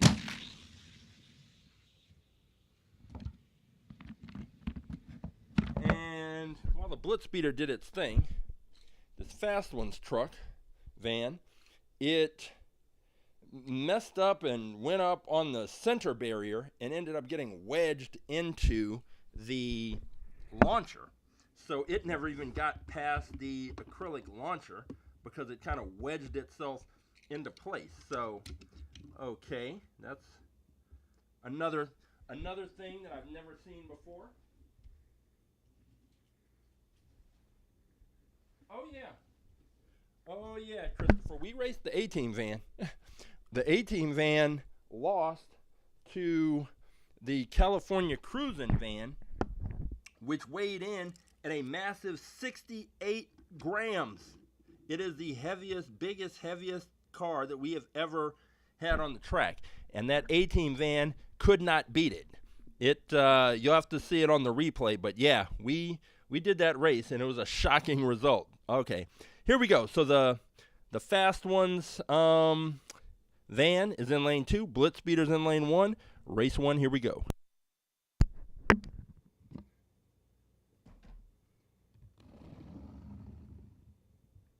Three, two, one, race.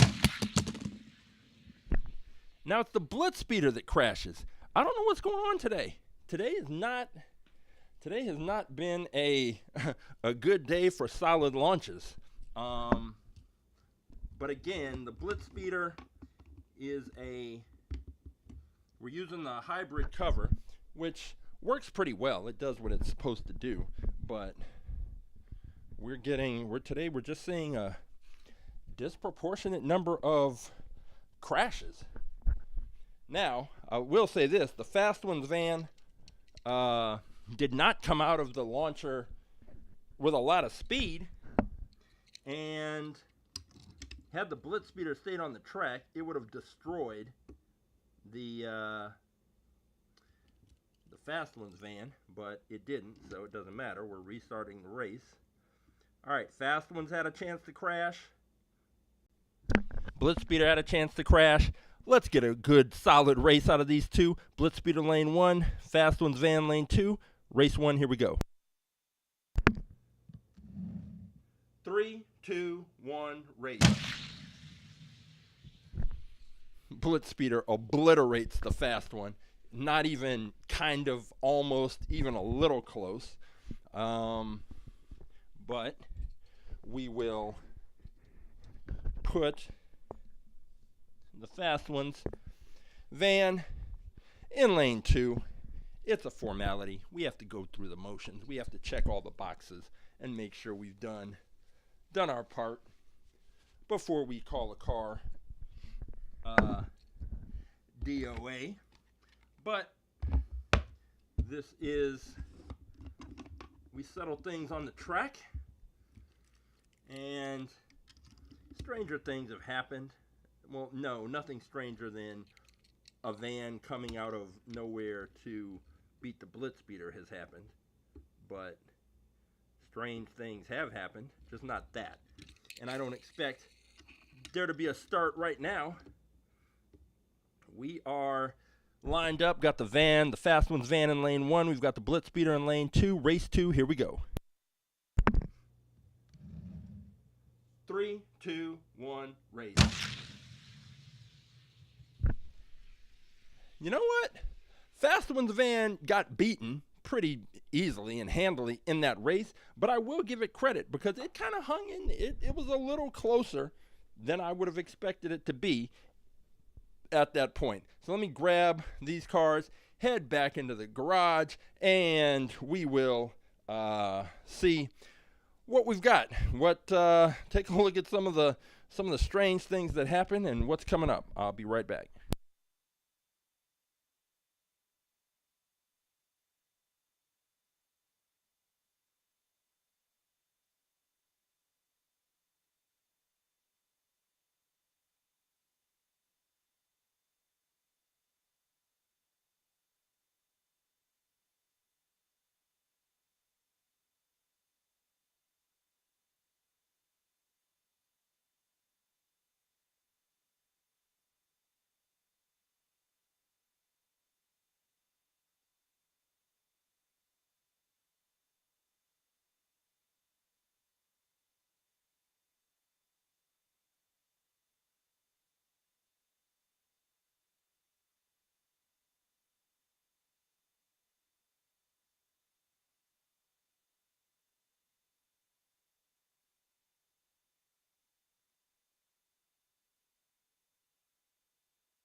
So the BlitzSpeeder came out on top again, which is not really, it's not really the story of the day. The story of the day has to do with these vans. It has to do with this one.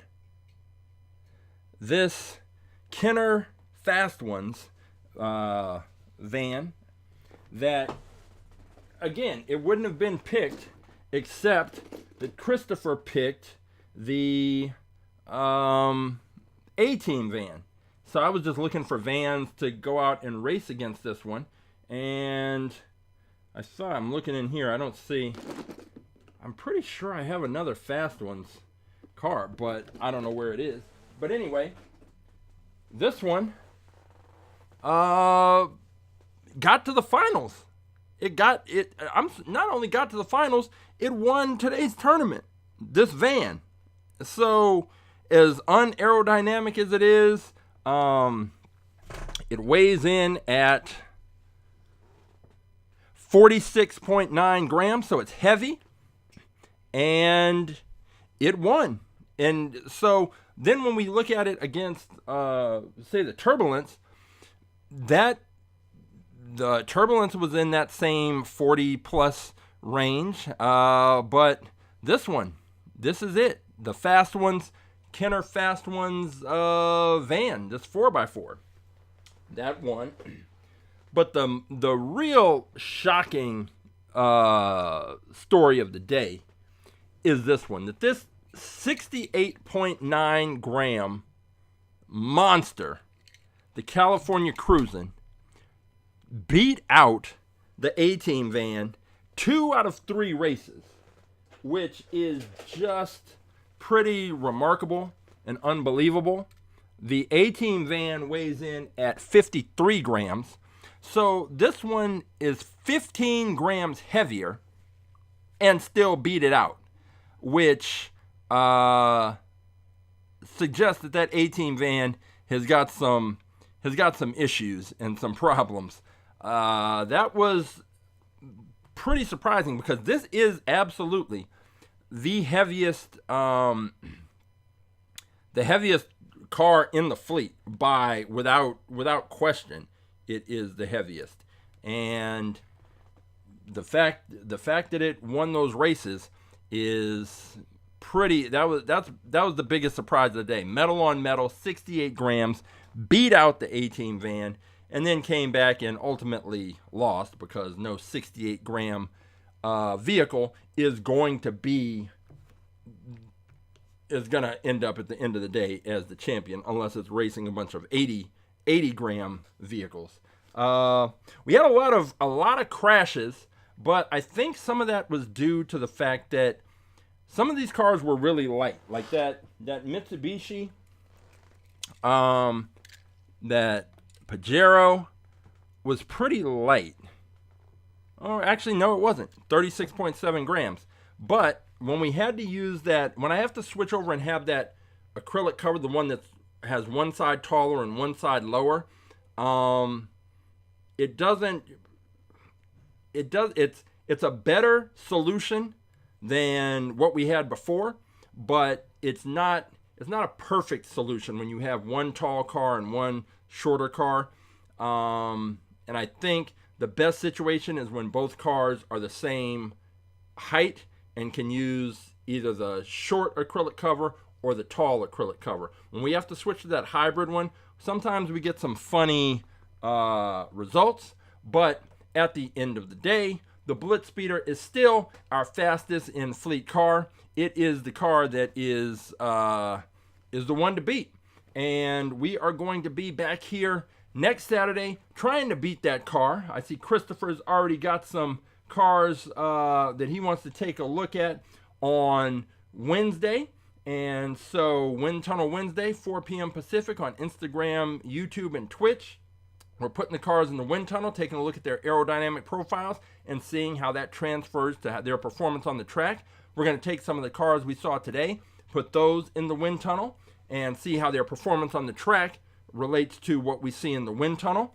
And I'm going to have to start going through storage, digging a little deeper to see if I can find cars that are not already in the fleet. And I'm going to have to check out when the Hot Wheels swap meet is coming up so I can go out and start digging. Because I'm coming across a lot of duplicate cars and we don't want any more duplicates, so that's going to have to be what I resort to. You said there's another one, 1009. Yeah, that one raced, that Toyota minivan, that one raced a few weeks ago. If it's 1009, we're on 1054, so about 2 months ago it raced. So you can go back and check out and see how that one performed. But other than that, yeah, we had some very, very interesting races. Finally found some cars that weren't duplicates, and it's just what we do, just hang out, race cars, and a good way to spend a Saturday. So if you want more information about our science program, that's the whole reason why all of this exists. Just go to aaerodynamics.com, follow us on Instagram, and get all the information about the program that you need. And other than that, for At The Track Live, for Wind Tunnel Wednesday, for all about aerodynamics. Oh, and for our 24/7 streaming lo-fi Hot Wheels channel, which you can find on YouTube. I am Coach James, and until next time, I will see you at the races.